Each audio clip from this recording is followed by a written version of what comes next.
Una tragedia en un hospital y las conclusiones por la desaparición de los estudiantes en México y varios hechos políticos y de seguridad en Venezuela, en Argentina y en Brasil dominaron la información esta semana en el continente. Bienvenidos a América 360, soy Laura Newton y los invito a este recorrido informativo por América Latina. Gracias por continuar con nosotros en América 360. Hace 4 meses el mundo se conmovió con la desaparición de 43 estudiantes mexicanos que se dirigían a realizar una manifestación. Las investigaciones solo hallaron pruebas para identificar los restos de uno de ellos. A pesar de esa falta de pruebas físicas, las autoridades ya llegaron a una conclusión. Salvador Macea nos dice en qué consiste. ¿Qué tal? Los saludos desde la Ciudad de México. Y la Procuraduría General de la República en conferencia de prensa dio a conocer las conclusiones de las investigaciones que emprendió en torno a los 43 estudiantes de la Normal de Ayotzinapa, Guerrero. La PGR dice tener la verdad histórica de lo que sucedió aquel 26 y 27 de septiembre pasado en Iguala, Guerrero. Después de 487 peritajes, 386 declaraciones, 39 confesiones y 153 inspecciones ministeriales, no queda duda, dicen, de que los 43 normalistas de Ayotzinapa fueron asesinados e incinerados. Estos y muchos otros elementos aportados durante la investigación permitieron realizar un análisis lógico causal y llegar, sin lugar a dudas, a concluir que los estudiantes normalistas fueron privados de la libertad, privados de la vida, incinerados y arrojados al río San Juan en ese orden. Las indagatorias sostienen que policías de Iguala y Cocula emboscaron a los jóvenes de Ayotzinapa que venían en autobuses secuestrados. Las órdenes directas vinieron del exalcalde José Luis Abarca y su esposa, María de los Ángeles Pineda Villa. Tras la detención los entregaron al grupo criminal Guerreros Unidos, que mantenían una supuesta complicidad con autoridades municipales. Los normalistas fueron llevados al basurero de Cocula, amontonados en camionetas de redilas. Algunos murieron por asfixia durante el traslado y otros ejecutados tras ser interrogados. Esta maquinaria delictiva, los primeros participantes no conocieron nunca el destino final de las víctimas. Los que los trasladaron, entregaron y ultimaron obedecieron las órdenes transmitidas por sus superiores. Por esa razón, podemos asegurar que hubo autores materiales, pero también autores intelectuales. El recién detenido Felipe Rodríguez Salgado El Cepillo, presunto líder de sicarios, confesó haber dirigido el secuestro, homicidio, incineración y abandono de los restos en el río San Juan. De su declaración ministerial se desprende que a los normalistas los confundieron con integrantes de un grupo antagonista denominado Los Rojos. Felipe Rodríguez Salgado recibió una llamada en la cual le fue informado que un grupo antagónico estaba atacando Iguala, ordenándole que se trasladara al lugar conocido como Loma del Coyote, donde le serían entregados unos paquetes, haciendo la precisión que dicho sustantivo era utilizado para denominar a los enemigos cuando eran capturados. ¿Usted sabía que eran 3 paquetes? Son tres muchachos, pues, 3 sicarios, y todos los llevan para Cocula.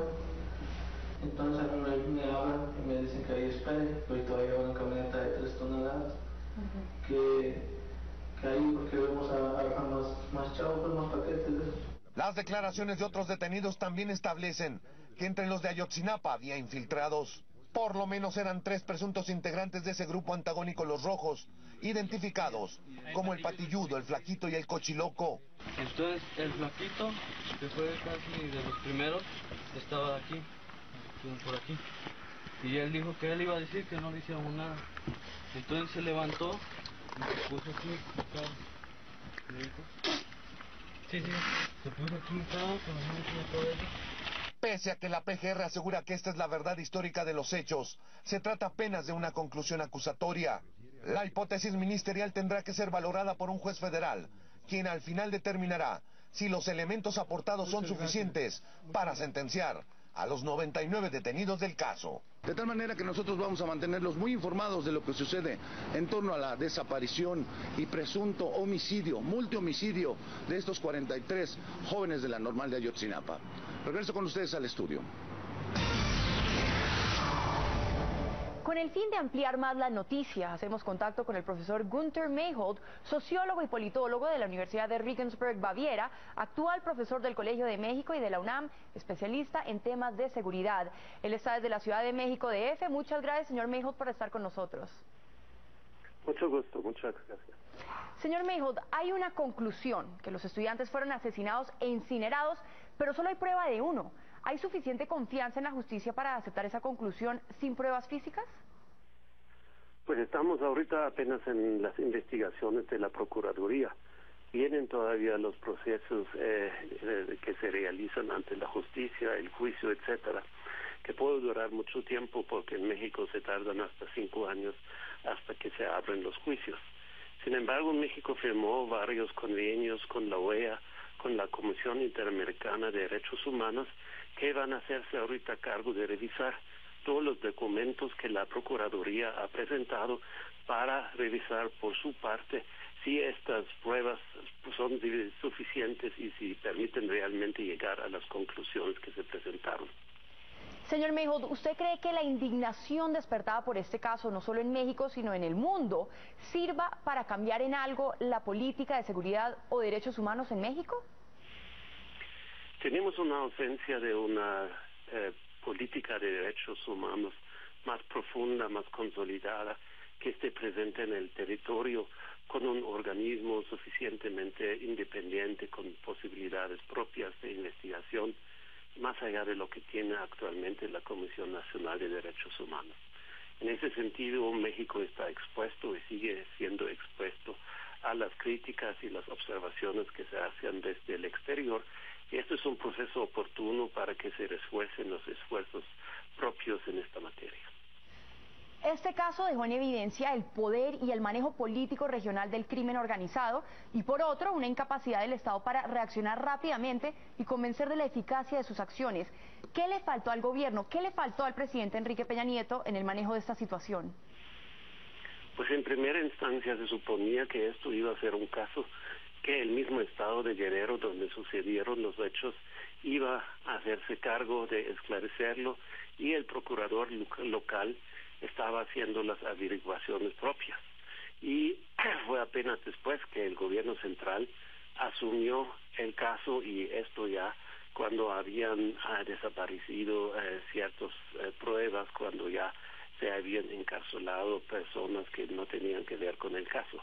En este sentido es el típico elemento donde los políticos tratan de salvar su situación propia y dejar la carga a otros. Profesor Meijold, con cifras en mano, hay quienes dicen que Latinoamérica es la región más violenta del mundo, y uno mira países como México, Honduras, Venezuela, El Salvador, y ve que hay un crecimiento del crimen organizado, de pandillas o simplemente de delincuencia común. ¿Hay acaso una incapacidad regional para contener esta violencia? Pues hay que ver que estamos tratando con violencias muy diferentes.